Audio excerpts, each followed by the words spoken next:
오소서 성령님. 엊그제 복음에서 예수님께서는 주님의 기도를 가르쳐 주셨습니다. 그리고 어제 복음에서는 주님의 기도 내용 중 저희에게 일용할 양식을 청하는 것에 대해, 그리고 우리가 아버지의 이름이 거룩히 빛나시도록 살기 위해 성령을 청하라는 말씀을 하셨습니다.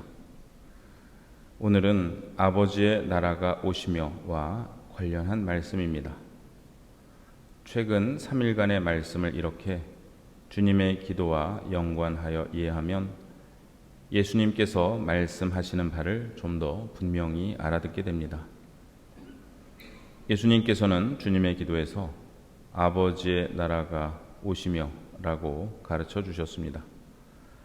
그런데 사람들이 예수님에 대하여 저자는 마귀 우두머리 베엘제불의 힘을 빌려 마귀들을 쫓아낸다고 말하였습니다. 베엘제불의 어원에 대해서는 다양한 설이 있는데요.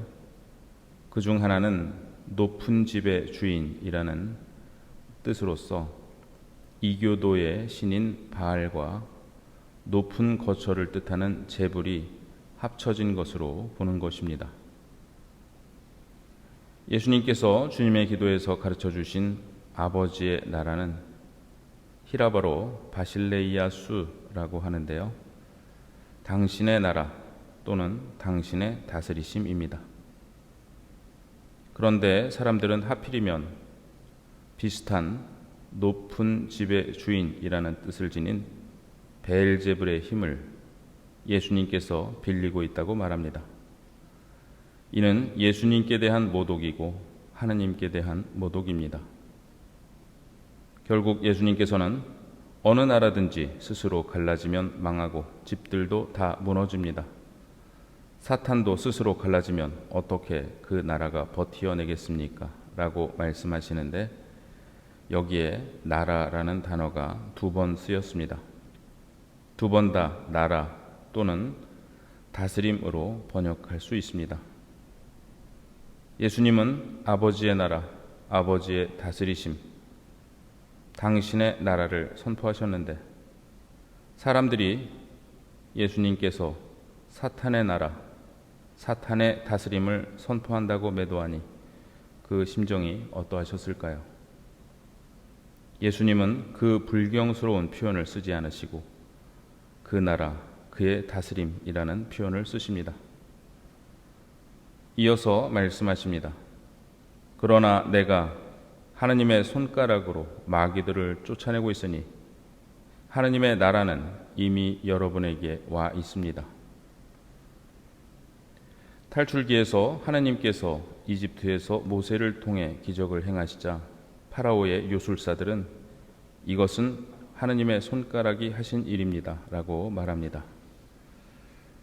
예수님께서는 같은 표현을 쓰심으로써 이제 하느님께서 모세를 통해 하셨던 출애굽이 당신을 통해서 완성되리라는 것을 암시하십니다. 이어서 말씀하십니다.